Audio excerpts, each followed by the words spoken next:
السلام عليكم ورحمة الله وبركاته. حياكم الله في وصفة جديدة من المذاق اليمني الأصيل. اليوم بنحضر الهريش اليمني ولكن بالرز، من ألذ أنواع الهريش اليمني اللي بتذوقوها. أحب أشكر في البداية كل اللي يدعموني ويدعموا القناة. أحب أشكر صديقتي أم الجواد اللي دائما تدعمني بالأفكار الممتازة والرائعة. وبنحضر اليوم مع العصيد مرق الدجاج بطريقة جدا لذيذة ونكهة مميزة، والذي يقدم مع هذا الطبق الرائع. أتمنى أن تكون طريقتي تنال رضاكم واستحسانكم. بسم الله نبدأ الفيديو. في البداية بنحضر الحلبة الحامضة اللي تقدم مع العصيد. بعمل ملعقة مليانة من الحلبة وبلها في نص كوب ماء، أتركها حوالي نصف ساعة قبل ما أجهزها للتقديم. معايا هنا نص كوب من الأرز، أي نوع رز، تنقعيه لمدة ساعة أو أكثر، ثم تستخدميه بهذا الشكل. حطيته في القدر الذي بعصد فيه، وحطيت له كوبين من الماء المغلي. الآن ببدأ أسوي الرز. لما يبدأ الرز كذا في الغليان أهدي عليها النار للنهاية وخليه يستوي على مهله، يعني فوق مرحلة الاستواء. والآن بوطي ونرجع له بعد حوالي نصف ساعة. الآن بنحضر مرق الدجاج بهذه الطريقة. معي هنا نصف بصلة كبيرة قطعتها صغير وحشها بهذا الشكل، بسوي لها شوية زيت بس، قليل من الزيت. الآن بعد ما يصفر لون البصل أو يشقر لون البصل سويت الدجاج. الآن هذه المرحلة احنا نقول لها مرحلة حشوش الدجاج. أحشها بهذا الشكل لغاية ما يتغير لونها. استمر في تقليب الدجاج بهذه المرحلة. الآن بسوي البهارات اللي معايا كركم وفلفل أسود وبصل أسود وكمون طبعا، وبهارات الكاري. ممكن تضيفي البهارات الموجودة عندك عادي في هذه المرحلة. عملت هنا شوية ماء فقط قليل، حوالي 3 ملاعق، علشان استمر في تقليب الدجاج، يعني ما يلتصقش عليه في القدر. أهم حاجة من أسرار نجاح المرق واللي يكون طعمه يفرق معاكي، بالذات مرق العصيد، لازم في هذه المرحلة تطولي في حشوش الدجاج، يعني تحشيها كويس علشان يطلع المرق طعمه مرة حلو.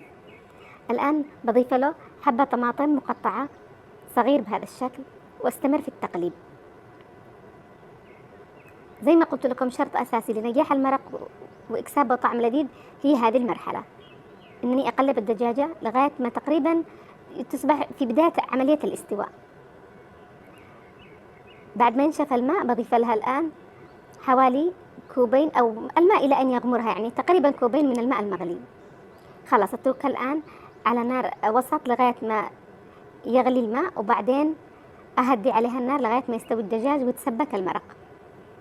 الآن نرجع للرز، نلاحظ أن الرز استوى تمام الاستواء وإلى ما فوق الاستواء، يعني بدأ يهتري لغاية ما تشوفي الرز كذا، حبة الرز تهتري في يدك، خلاص عرفي إنها جاهزة إنها تكون عصيدة. الآن بضيف لها 2 كوب من الدقيق الأسمر أو دقيق البر، ممكن تضيفي دقيق الذرة، وابدأ أعصدها بسرعة بهذا الشكل. لازم في هذه المرحلة أكون سريعة بهذا الشكل لغاية ما يختفي الدقيق تماما. لازم يختفي معي الدقيق، وبعدين أضيف حوالي نص كوب من الماء المغلي، ولازم الماء يكون مغلي علشان يضمن نجاح العصيد. طبعا أدخل الماء المغلي تحت العصيد بهذا الشكل وأتركها على نار هادئة لغاية ما تستوي. بعد ذلك أضفت حوالي ملعقة صغيرة من الملح، ونقلت العصيدة إلى قدر أكبر علشان أستطيع أنني أحركها بسهولة. الآن بعد ما تشربت الماء المغلي أعصدها بهذا الشكل. لازم أكون سريعة وقوية في هذه المرحلة. في ناس ينزلوا العصيد يعني على الأرض ويقوموا بعصدها، لا ممكن، وممكن كذا على النار مباشرة. الآن بعد ما نشف منها الماء وعصدناها نزيد لها رشة خفيفة من الماء المغلي واتركها على نار هادئة. هنا المرق تقريبا استوى والدجاجة استوت والمرق أصبح جاهز. أخذت ملعقة من دقيق الأسمر وعملت لها ربع كوب من الماء، هذه نسميها العلطة. بنسوي علطة للمرق العصيد. أخذت كوبين من مرقة الدجاج وسويت لها العلطة اللي جهزتها، وهذا المرق أصبح الآن جاهز. باخذه على النار الهادئة لغاية ما يثقل قوامه قليلا. معي هنا الحلبة بعد مرور حوالي نصف ساعة أصبحت مبلولة بهذا الشكل. أتخلص من الماء الزائد اللي على الوجه وخلاص بخلطها بهذا الشكل لغاية ما يبيض لونها. وممكن استخدم خفاق الكيك لأنه سريع جدا، حوالي في 5 دقائق تكون الحلبة جاهزة. لاحظوا هنا بعد ما خلطته أصبحت الحلبة بيضاء ناجحة بهذا الشكل.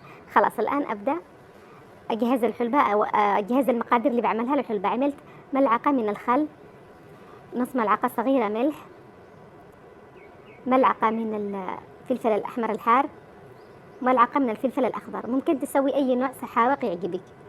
وكمان ما ننساش نضيف، بس هنا أنا متصور عندي حوالي يعني ربع كوب من الماء أو أقل. وبهذا تصبح الحلبة الحامضة حق العصيد جاهزة. أتركها على جنب لغاية ما أقرب العصيد لأنها تتقدم في المرحلة الأخيرة. هنا هذه ثاني مرة سويت للعصيد ماء للعصيد، وبنفس الطريقة أعصدها بهذا الشكل زي ما أنتم شايفين بالفيديو، يعني زي أي عصيد أو أي هريش تعرفوها أنتم. أقلبها بهذا الشكل وعلى جدار الوعاء بهذا الشكل علشان ما يكونش فيه أي تكتلات أو أي زي ما احنا نقول براقط يعني، ولا في أي تكتلات داخلها، عشان تصبح العجين أو العصيد تصبح ناجحة يعني مضمونة، طعمها لذيذ.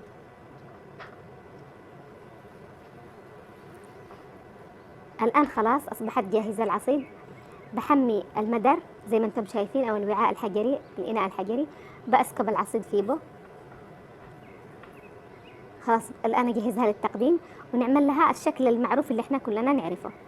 أول شيء بعملها باستخدام هذه المحواش، هذا اللي احنا نقول المحواش، نعمله بهذا الشكل علشان يصبح شكلها هرمي. أملسها بهذا الشكل.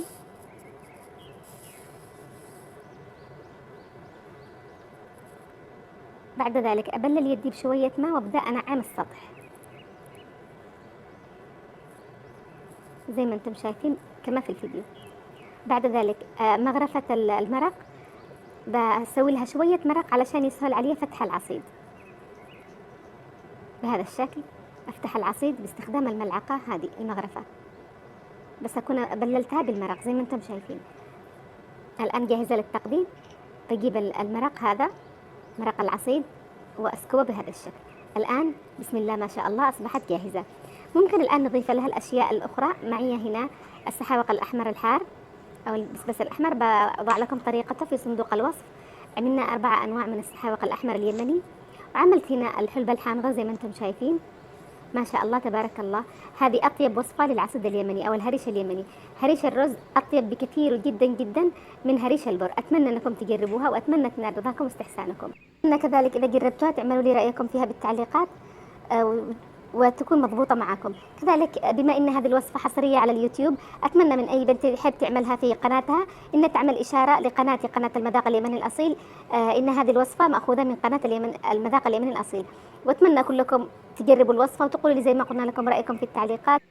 ولا تنسوا دائما وأبدا عمل لايك للفيديو واشتراك في القناة. وشكرا لكم كثير، وفي أمان الله، وإلى اللقاء في فيديوهات قادمة، والسلام عليكم ورحمة الله وبركاته.